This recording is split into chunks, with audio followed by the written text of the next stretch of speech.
will be performing today, one that we've already completed in Buffalo, and then joining you here today. And I've had emails from a number of my colleagues across the country through Opera America, which is the overarching opera organization that oversees all opera activities in the country. They've seen the notices about opera in their emails and in their hard mail, and they were thrilled to learn of our ability to participate in that. I really feel that our activities today and throughout the week and all the wonderful programming that's going on this week have much to do with the importance of our art form, even now in today's culture, the culture that is so technologically charged. It's a privilege for us to bring really, truly live, not HD, but truly live music to you today. Oh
opportunity to not only work in opera every day, which is our love and our passion, but to get to work with really, really brilliant young people who have a gift and a passion for what they do. This is hard work. This is a very hard thing. I mean, they just to sing, they're juggling many different voices in their head of what various teachers tell them about the language and about the actual vocal technique. Then you're adding on to a movement and characterization and really truly understanding meaning. And I'm just I'm amazed at them every day. This morning, a couple of them had a church job. We got in bands at 11:30. They've been singing, every night for weeks and weeks. They drive here. They sing like this. They love to sing, and I do really feel like I'm the one with the money in the bank because they keep filling it up. So, can you please show your appreciation one more time for the podcast?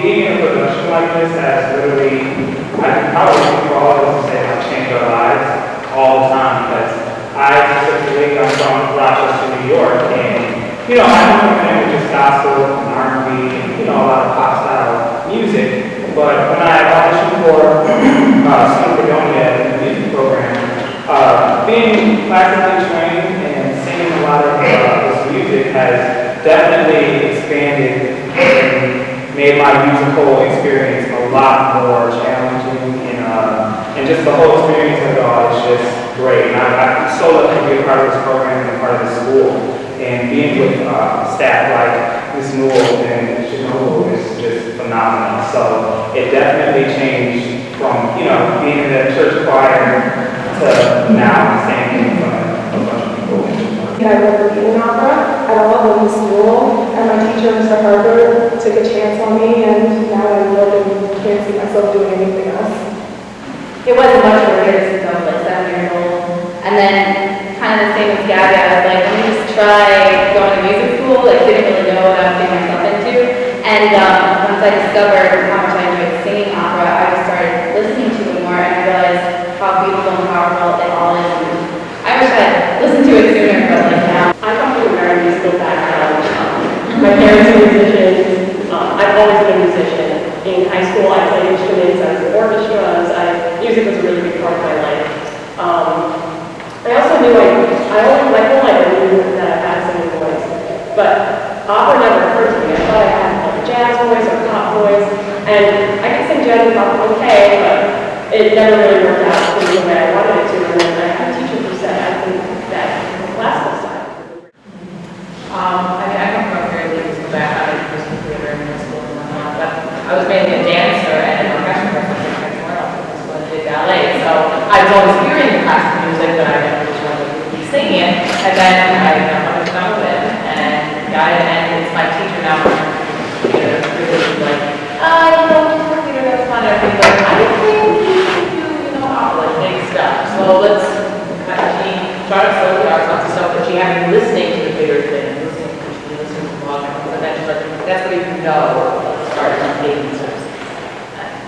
Wish I'd started singing. I actually never really liked opera until about 2 years ago.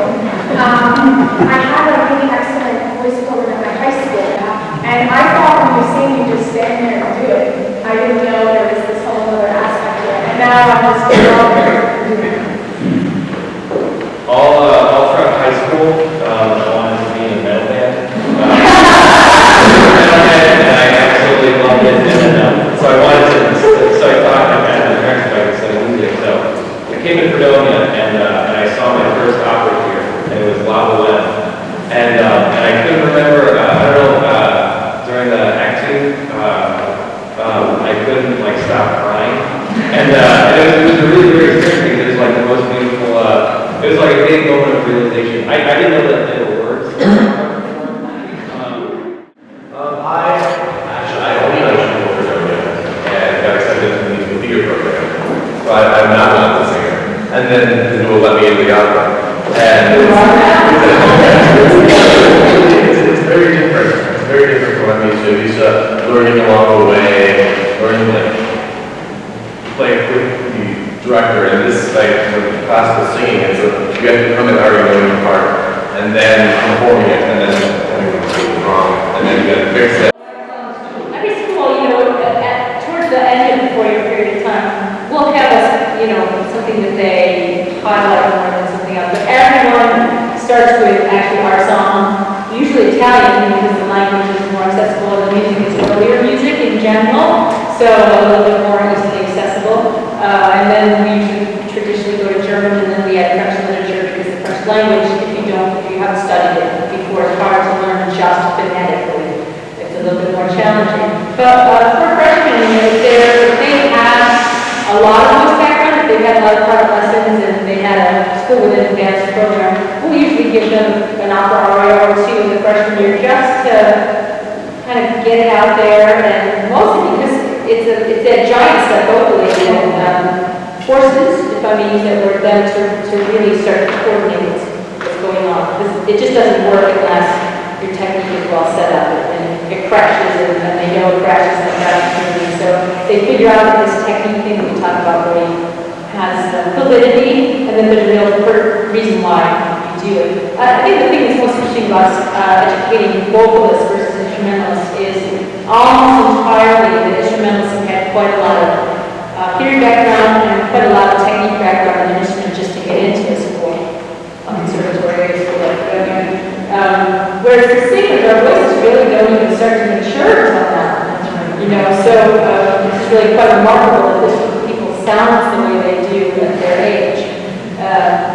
So I always tell my students that you have two trains that are going on parallel tracks. One is to develop your instrument so that we can figure out what it is. Because we don't like to make a preconceived notion of what someone's voice is. It's going to tell us. It's one of the great mysteries of the body, awareness. If you just looked at a whole bunch of people's laryngi, if you line them all, they all look alike. There's nothing about them that said, oh, this person's a singer, or this person isn't. They're just a functioning